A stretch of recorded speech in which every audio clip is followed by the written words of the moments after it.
Hello, fellow Vacation Village residents. It's Mark Waddell sitting in my chair at 11.5 St. Thomas Colony, and I want to talk about the upcoming election and some of the hurdles we're experiencing and overcoming as we restore democracy to our community.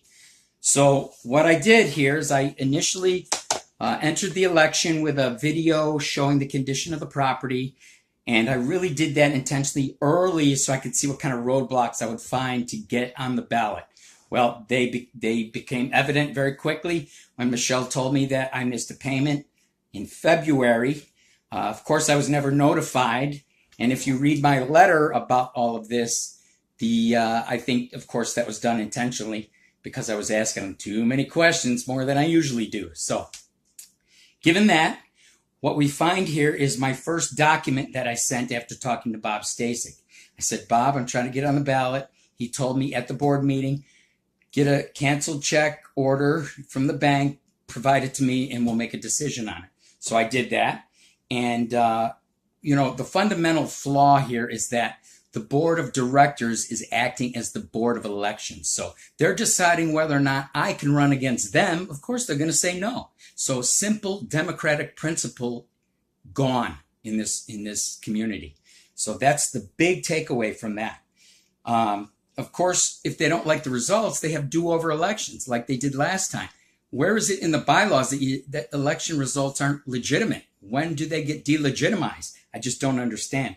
And I know there's a anger growing in the community over these things. So that was my first letter to Bob with the check cancellation.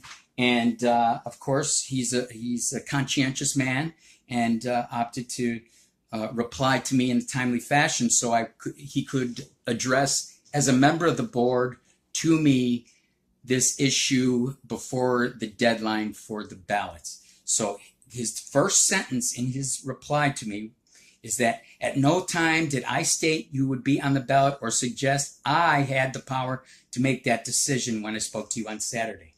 So what you're looking at here is a guy that's waiting for someone else to make a decision. If I was on the board and I had someone, a resident like myself, come to me and say, hey, here's my situation, I would say, I have a vote of the 5. I'm on your side. I will get a vote from all 4 other members, and I will provide that vote tally to you to see what everybody says on this. That didn't happen. So that's my big takeaway from Bob's response. Now, my response back to him, the last sentence is the critical one here. It shows that all the power is held by one board member, and that one board member is Brian McConnell. So I'm going to read it verbatim to you here. Is that my last sentence says, you state that you have no power to make the decision on whether I will be on the ballot. I think you really meant to say Brian McConnell is the decision maker on this. So now, as I see it, the Board of Elections judges are 1 in number, and that one judge is my primary target to unseat in the upcoming election. So that's where we are right now. I don't mind not being on the ballot. I am the sacrificial lamb, and I'm okay with that because I got to do less Facebooking, which is fine with me. So support candidates from the Friends Vacation Village.